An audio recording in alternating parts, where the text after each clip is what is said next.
During my career, I've invested over $1 million, not like a figurative 1 million, literally $1 million in coaches, some of them great, some of them awful. And in this video, I'm going to share with you the 7 lessons I've learned from spending $1 million on coaching, including at the end, my rule of thumb for how much every advisor needs to budget for coaching.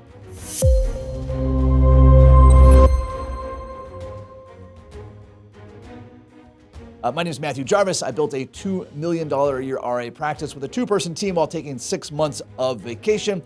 And in these videos, I teach other advisors how to meet or hopefully exceed my own success. So as I've mentioned over my career, I've spent over $1 million, invested over $1 million in coaches. I'd be glad to give you an accounting of that if you ever share a beer with me. But here are the 7 lessons. Lesson number 1, this came from Coach John Barron, who we hope to have on the show, which is you are a special and unique snowflake, but this is not one of those ways. And the lesson there is that there are things that are unique about you and me and everyone else watching this channel, and there are things that are very much the same. Same with your prospects and your clients. I know your clients are a special and unique group, but at the end of the day, they're still humans.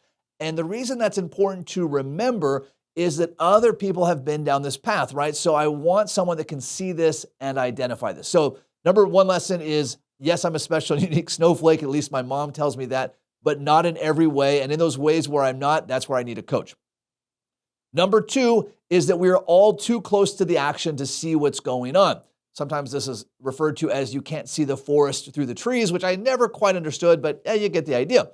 And that is, and a corollary of that I use with clients is it's impossible to be objective about your own money, right? So when I'm in my practice every day, when I'm working with my team, when I'm doing my prospecting, it's very, very difficult for me to be objective. Even in these own videos, when I get done with these videos, the production team comes back to me and says, hey, Matthew, you did this thing again and again and again. And I'd say, no, I didn't do that.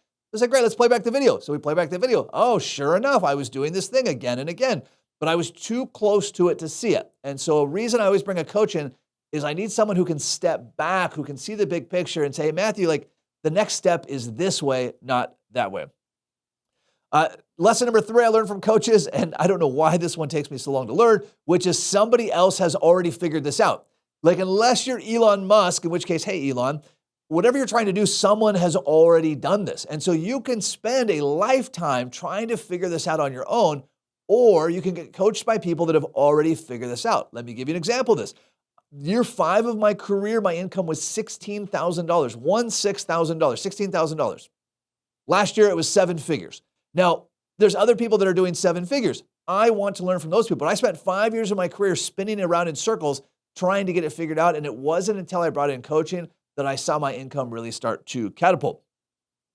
Lesson number 4, we all need someone to give us a little push. I don't know if you've ever done cliff jumping or bungee jumping or skydiving or whatever the case may be, but there's always, I've done all of those, by the way. There's always a case where we need someone to give us just a little nudge. Like we know what we need to do. We know what the next step is, but for whatever reason, we're afraid of that. And we can stand there for days, weeks, months, years, decades, generations, or we can hire someone to give us just that little bit of push to raise our fees, improve our prospect process, hire a YouTube studio so you can start being on YouTube. Whatever the case may be, we need someone to give us a little bit of a push. Number 5, there's this old saying that anything you measure will improve, and anything you measure with accountability will improve dramatically. So though you may think that you're getting the reps in, you might think, oh yeah, I called 20 prospects every day, and then we pull the phone logs and you called 3 last month. We need someone to hold us accountable. We need someone to say, hey, you said you were going to do X. Did you do it? Now, a coach can't force you to do it, but just knowing that I'm going to have to go to this coach and say, hey, listen, I didn't do the thing I said I was going to do can make all the difference. Number 6, this goes to eating your own cooking. I am adamant, and I'll get on the soapbox all day long, that no financial advisor should recommend something to a client that they themselves aren't doing.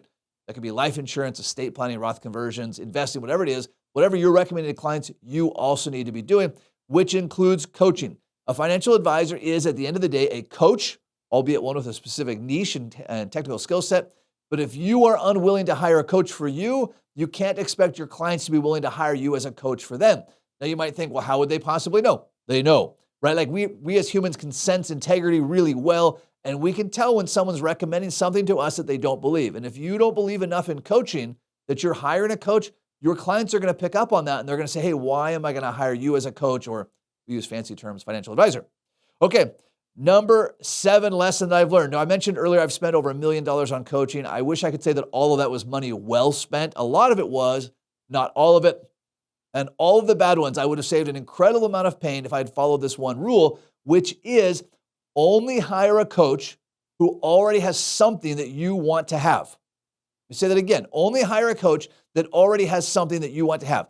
Let's use an extreme example of that. If you're looking to get in shape, don't hire someone that's overweight. Like, that's just not. If you're looking to improve your marriage, don't hire someone that's divorced. Now, can someone be really good at coaching something and not be good at implementing? Yeah, sure, I suppose that's the case. Will you at some point get to the very top of the mountain and you're Michael Jordan and no one's better than you, and so what are you going to do? Yeah, but you're not there yet. So every coach I hired to this day is someone who's doing something better than I'm doing it. So I want to hire them. Basically, what I'm paying them for is to shortcut that. So if they spent 10 years figuring this out and I can spend $25,000 and save that 10 years, that is an incredible deal. Now, the last thing I want to share with you, this is my rule of thumb for how much you should be spending on coaching. We're going to put professional development all together. That could be coaching, could be masterminds, it could be seminars, whatever the case may be. And here it is, buckle up. It needs to be 10% of your income. So whatever income you earn, if you earn $100K this year, you need to spend $10,000 on coaching. If you earn $1 million this year, you need to spend $100,000 on coaching, which I've already done for this year, even though it's early in the year. 10% needs to be your thing. Now, if you're under $100K, you need to start spending $10,000 to $15,000 on coaching no matter what, or you're not going to get there. Now, there's this trap we fall into, and we say, oh, great, I'll start doing that when I get to this level. When I get to $500,000, then I'll hire a coach. When I get to $1 million, you'll never get there, or it will take so long to get there that you completely wasted your money by not just hiring a coach to begin with. So if you found this video helpful, please like and subscribe, and also check out my book, Delivering Massive Value. And until the next video, happy planning.